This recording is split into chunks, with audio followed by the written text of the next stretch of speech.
Millions of dead creatures dumped into poisoned water. Scientists called it the last hope. Critics called it madness. This is the story of Chesapeake Bay, where one of the most polluted coastlines in America became the testing ground for a controversial experiment that would either restore an ecosystem or waste billions trying.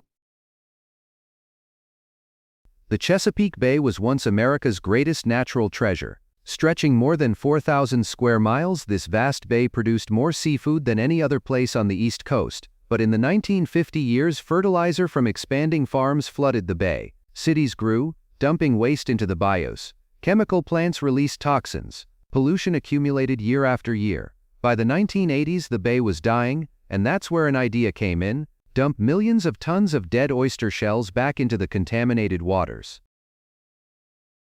According to scientists, each oyster filters up to 20 liters of water in 24 hours, removing algae, bacteria, and pollution. Together, the oyster population can clean the entire bay in less than a week. Not only that, oyster reefs also protect the shoreline from erosion, provide shelter for fish, crabs, and support the entire food chain. The bay's ecosystem depends on them. At first, the idea sounded absurd. Collect discarded oyster shells from restaurants and seafood processors and dump them back into the bay. The reason is very simple.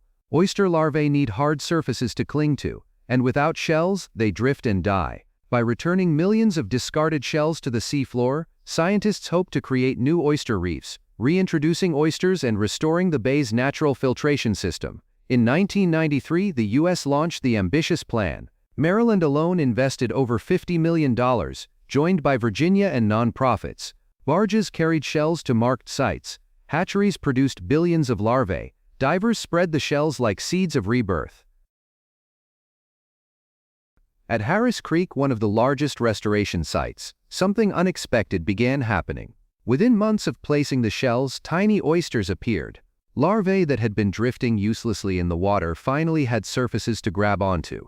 They attached by the thousands, then millions. The shells that workers had carefully spread across the creek bottom transformed from white piles of calcium into living reefs. Scientists measured the water quality weekly. The results were remarkable. Clarity improved. Algae levels dropped. Oxygen concentrations rose. The oysters were filtering again, pulling pollution from the water just as their ancestors had done. Small fish returned first, darting between the growing shells. Then crabs arrived, finding shelter in the reef structure. Seagrass began sprouting in areas that had been bare mud for decades. By 1998, Harris Creek had become a success story. The oyster population there had increased over 400%. Water samples showed dramatic improvements. Fishing families reported better catches in nearby areas. News coverage celebrated the restoration as proof that nature could be repaired. Environmental groups pointed to Harris Creek as a model for saving other damaged waterways around the world. Did you like this video? Don't forget to hit the bell, share it with your friends, and subscribe if you haven't already. Tap the like button to let us know this content is making a difference. And if you're watching on your phone, be sure to press the hype button right below. Every hype helps this video get published to more people, and it truly supports me in earning extra income. I promise to keep bringing you even more great content. But Harris Creek is just one location. Across the rest of the Chesapeake Bay, a very different story is playing out. The Tread Avon River site failed within 3 years. Workers had placed thousands of tons of shells there following the exact same methods that worked at Harris Creek. The shells sank into soft mud. Silt from upstream erosion buried them deeper every season. Oyster larvae that managed to attach couldn't survive. By 2001, less than 30% of the oysters planted there were still alive. The reef simply disappeared under layers of sediment. Similar failures appeared across multiple sites. Some locations had water flow too weak to bring larvae to the shells. Others had pollution levels so high that young oysters died before reaching maturity. Disease struck several reefs. A parasite called MSX, which thrives in warmer, saltier conditions, killed entire populations. Another disease named dermo spread through weakened oysters stressed by poor water quality. The costs kept climbing. 50 million became 100 million. Then 200 million across the entire Bay region. Critics argued that money was being wasted on symptoms while ignoring the cause. Meanwhile, dead zones kept expanding. Every summer brought massive areas where oxygen levels dropped so low that nothing could live. Fish died by the thousands. The bay was still dying even as billions of oysters were being planted. The problem seemed simple, yet its scale was staggering. Oysters had long been nature's quiet custodians of the Chesapeake Bay, filtering gallons of water each day. But their natural rhythm was no match for the relentless tide of pollution pouring in faster than they could cleanse it. The Chesapeake Bay watershed sprawls across 64,000 square miles, touching 6 states and the lives of more than 18 million people. For centuries, its marshes and rivers nurtured fishing villages, wildlife, and farms. But modern agriculture sprawling across millions of acres had rewritten the story. Each rainstorm washed fertilizers rich in nitrogen and phosphorus from these fields into the waterways, feeding not life but imbalance. What followed was a cycle of suffocation. The nutrients triggered massive algae blooms that painted the water green. When the algae died, bacteria decomposed them, consuming oxygen and leaving behind vast dead zones, lifeless stretches sometimes larger than the city of Washington, D.C. Crabs suffocated, fish fled or perished. Even the resilient oyster reefs vital to the bay's survival choked in the oxygen-starved water. Scientists began to see the grim truth. Oyster restoration alone was a losing battle. Planting more oysters without curbing pollution was like bailing water from a sinking ship without plugging the leaks. The bay didn't need just one fix, it needed a transformation. Environmental advocates pushed back, taking the fight to court to enforce the Clean Water Act more stringently. Farmers, fearing economic loss, resisted restrictions on fertilizers. Politicians found themselves squeezed between environmental urgency and political survival. Then came a turning point. In 2010, the U.S. Environmental Protection Agency launched the Chesapeake Bay Total Maximum Daily Load, the most ambitious water quality restoration program in American history. It established strict limits on nitrogen, phosphorus, and sediment pollution entering the bay. Each state in the watershed was required to slash nutrient pollution by 40% within 15 years. The initiative would cost billions, demand innovation, and test the resolve of farmers, cities, and industries alike. Could cutting pollution finally give the oyster reefs a real chance at survival? Change didn't happen overnight. Farmers upgraded equipment to apply fertilizer more precisely. Cities modernized sewage treatment plants. Developers were required to manage stormwater runoff. Forests were planted along stream banks to filter water before it reached tributaries. Every small improvement added up slowly, year after year. By 2015, monitoring data showed the first real progress. Nitrogen levels in the bay had dropped 15% from peak levels.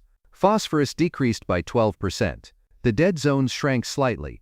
Water clarity improved in some areas. Scientists cautiously reported that the bay was stabilizing, not recovering yet, but at least no longer declining as rapidly. The oyster restoration adjusted strategies based on lessons learned. Instead of just dumping shells randomly, scientists identified specific locations with optimal conditions. Hard bottom areas with good water flow became priorities. Reefs were built higher off the bottom to avoid silt burial. Some sites used concrete or stone mixed with shells to create more stable structures. Disease-resistant oyster strains were developed through selective breeding. Hatcheries produced billions of these hardier larvae. Survival rates improved dramatically. At some sites, oyster populations finally began sustaining themselves without constant replanting. The reefs started functioning like natural ecosystems again, reproducing and expanding on their own. Volunteers joined the effort in growing numbers. Shell recycling programs collected thousands of tons from restaurants. Community groups raised baby oysters in floating cages. School children learned about the bay's ecology while participating in restoration. The project became a shared mission across the entire region. But the results remained fragile, vulnerable to setbacks that could undo years of progress in a single season. In 2018, nature unleashed a relentless assault on the Chesapeake Bay. Weeks of torrential rain drenched the region, transforming gentle rivers into raging torrents. The swollen waterways tore through farmland and forests alike, carrying with them mountains of sediment, fertilizers, and waste. When the floods reached the bay, the transformation was swift and brutal. Within days, the once clear waters turned opaque and murky, sunlight struggling to penetrate the depths. Explosive blooms of algae erupted, devouring nutrients in a frenzy and smothering the oxygen from the water. Fish gasped near the surface. Crabs disappeared into the dark. Reefs that had taken scientists and volunteers years to build were suddenly fighting for their lives in the most catastrophic conditions since restoration began. Teams of researchers raced to assess the devastation. Some oyster reefs were buried beneath layers of fresh silt entombed by the very sediments they once helped filter. Others clung to life but showed signs of suffocation. Oxygen levels plummeted to near zero. The mortality rate among oysters soared. By summer's end, dead zones stretched across nearly 200 square miles, one of the largest hypoxic events ever recorded in the bay. Fish kills filled the news, beaches closed under warnings of toxic algae, and years of progress seemed to vanish overnight. But then nature whispered a different story. When scientists returned months later expecting ruin, they found resilience instead. Beneath the muddy chaos, life had endured. Many oysters had survived by sealing their shells shut, slipping into a protective dormancy until the waters cleared. As oxygen returned and sediment settled, they reopened, resuming their quiet labor of filtering and cleansing. Even more remarkably, new oyster larvae had begun to attach themselves to the surviving reefs. By the following year, populations were rebounding naturally. What emerged from that disaster was a profound revelation. Resilient ecosystems can recover themselves if they're strong enough to begin with. Once oyster populations cross a critical threshold, they don't just survive, they help the entire bay recover. Reefs act as biological shock absorbers, softening the blows of pollution spikes, sediment influx, and even powerful storms. In a sense, they transform vulnerability into resilience. Yet this strength doesn't come easily. Building and sustaining such ecosystems demands more than science. It requires long-term commitment, political will, and continuous funding across generations. Without unwavering support, even the most hopeful restoration projects risk faltering before reaching that crucial tipping point where nature begins to heal itself. The storm of 2018 became more than a tragedy. It became proof that the Chesapeake Bay, given the chance, can still fight back. While scientists tracked oyster populations, fishing communities faced a different crisis. Watermen who had worked the bay for generations watched their way of life vanish. Catches that once took hours now took days or never came at all. Crab harvests dropped to a fraction of historical levels. Oyster tonging, once a reliable winter income, barely paid for fuel. Tangier Island, a remote community in the middle of the bay, became a symbol of the collapse. The population fell below 500 people. Young families left for jobs on the mainland. Schools closed. The island itself was eroding, losing acres to rising water every year. Residents faced a dual threat: economic collapse from failing fisheries and physical disappearance of their land. On the mainland, seafood processing plants shut down. Restaurants struggled to find local oysters and crabs, forcing them to import from other regions or remove traditional dishes from menus. The Chesapeake blue crab, once an iconic symbol of the region, became scarce and expensive. A culture built around the bay's abundance was fading. Public health concerns added another layer of crisis. Toxic algae blooms produced compounds that accumulated in fish tissue. Health departments issued consumption advisories for striped bass, a popular sport fish. People who had eaten local seafood their entire lives suddenly feared it. The psychological impact was profound. Trust in the bay, in government promises of recovery, in the restoration project itself, all eroded along with the shorelines. The question became not just whether the bay could be saved, but whether it could be saved in time to preserve the communities and traditions that depended on it. Today, the Chesapeake Bay exists in a state of uncertain recovery. Over 3,000 acres of oyster reefs have been restored. Some areas show remarkable improvement. Harris Creek now supports a self-sustaining oyster population that filters millions of gallons daily. Seagrass beds have expanded in multiple locations. Species that disappeared for decades, including seahorses and certain migratory birds, have returned to parts of the bay. Water quality measurements show mixed results. Nitrogen and phosphorus levels are down but still exceed healthy thresholds. Dead zones continue forming most summers, though slightly smaller on average than 20 years ago. The bay remains on life support, improved but not healed, stabilized but not thriving. The restoration has cost over $1 billion across all projects and programs. Thousands of people have dedicated careers to this effort. Volunteers have contributed millions of hours. The scale of commitment is unprecedented for a single ecosystem, yet the outcome remains uncertain. Scientists project that full recovery, if it happens at all, will take another 30 to 50 years of sustained effort and funding. Climate change adds new threats. Warmer water temperatures favor diseases that kill oysters. Sea level rise threatens coastal areas. Increased storm intensity could damage reefs faster than they can be rebuilt. The oyster shells scattered across the bay floor represent humanity's attempt to repair what was broken. Each shell is a small piece of a massive puzzle, a foundation for possible renewal, or a marker of expensive failure. The final answer won't be known for decades. What's certain is this: the experiment continues. Every year more shells are placed, more larvae are planted, more data is collected. The bay breathes a little easier, struggles a little less, but never fully recovers. The white reefs stand as a question asked in calcium and hope, waiting for time to provide the answer nature has not yet given. If you've made it this far, you're really interested. Don't just click like, hit hype. It only takes a few seconds, but it can help this video go a lot further. Curiousityx's story is one of fragile hope, persistence, and the extraordinary will of both nature and humanity. What began as a desperate attempt, dumping millions of dead oyster shells into a poisoned sea, has become a living experiment in resilience.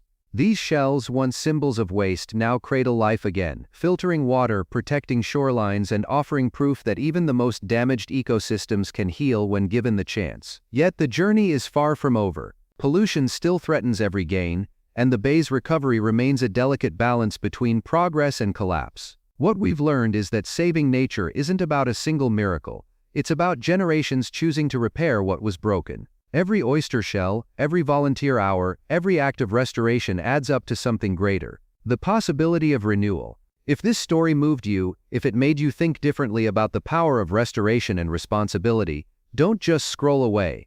Tap that like button to help this message reach more people who care about our planet. Share this video with your friends and family to spread awareness about how innovation and perseverance can heal even the most polluted waters.